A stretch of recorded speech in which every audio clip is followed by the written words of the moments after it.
Para ulama membagi tanda-tanda akhir zaman menjadi dua. Ada tanda-tanda kecil dan ada tanda-tanda besar akhir zaman.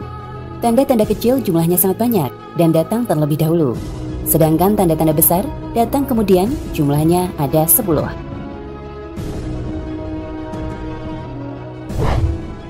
Banyak pendapat mengatakan bahwa kondisi dunia dewasa ini berada di ambang datangnya tanda-tanda besar kiamat.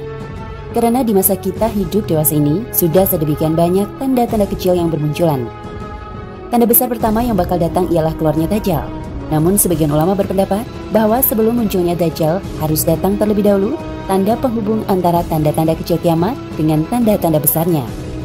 Tanda penghubung yang dimaksud ialah diutusnya Imam Mahdi ke muka bumi.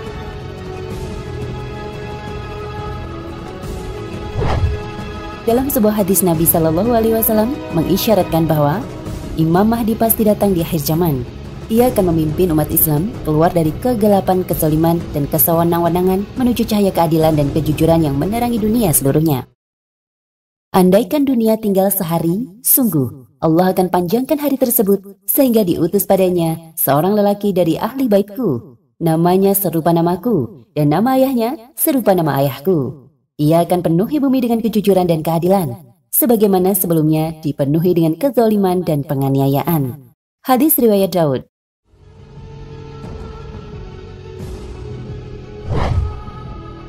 Lelaki keturunan Nabi Muhammad SAW tersebut adalah Imam Mahdi.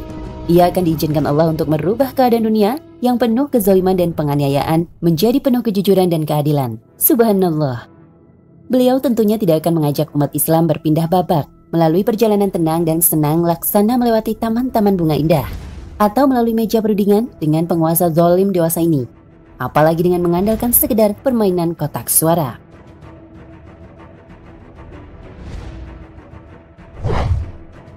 Imam Mahdi akan mengantarkan umat Islam menuju babak khilafatun ala minhaj al-nubuwah, melalui jalan yang telah ditempuh Nabi Muhammad SAW dan para sahabatnya, yaitu melalui al-jihad fi sabilillah. Imam Mahdi akan berperan sebagai panglima perang umat Islam di akhir zaman. Beliau akan mengajak umat Islam untuk menerangi para mulkan Jabrian atau para penguasa diktator yang telah lama bercokol di berbagai negeri-negeri di dunia, menjalankan kekuasaan dengan ideologi penghambaan manusia kepada sesama manusia.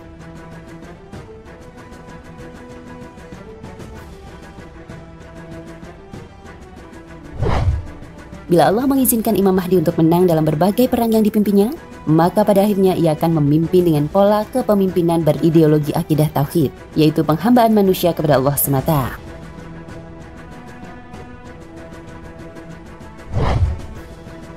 Lalu, apa sajakah indikasi kedatangan Imam Mahdi? Dalam sebuah hadis, Nabi Shallallahu Alaihi Wasallam memberikan gambaran umum indikasi kedatangan Imam Mahdi.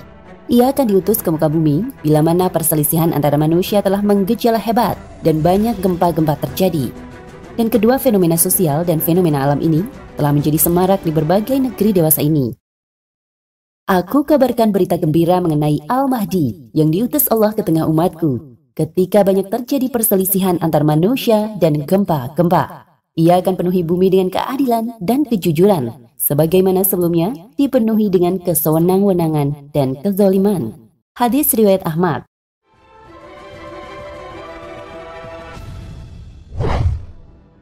Hadis berikut ini bahkan memberikan kita gambaran bahwa kedatangan Imam Mahdi akan disertai 3 peristiwa penting.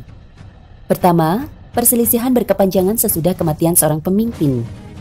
Kedua, dibaiatnya seorang lelaki atau Imam Mahdi secara paksa di depan Ka'bah. Ketiga, terbenamnya pasukan yang ditugaskan untuk menangkap Imam Mahdi dan orang-orang yang berbaiat kepadanya. Allah benamkan seluruh pasukan itu, kecuali disisakan 1 atau 2 orang untuk melaporkan kepada penguasa zalim yang memberikan mereka perintah untuk menangkap Imam Mahdi. Akan terjadi perselisihan setelah wafatnya seorang pemimpin. Maka keluarlah seorang laki-laki dari penduduk Madinah mencari perlindungan ke Mekah. Lalu datanglah kepada lelaki ini beberapa orang dari penduduk Mekah. Lalu mereka membaiat Imam Mahdi secara paksa.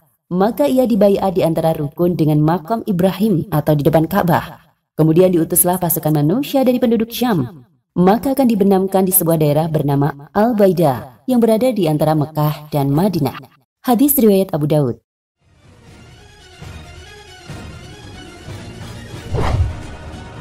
Saudaraku, sebagian pengamat tanda-tanda akhir zaman beranggapan bahwa indikasi yang pertama telah terjadi, yaitu perselisihan dan kekacauan yang timbul sesudah wafatnya seorang pemimpin. Siapakah pemimpin yang telah wafat itu?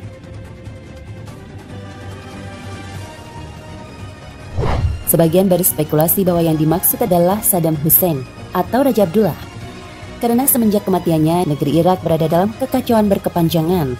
Wallahu a'lam bishawab.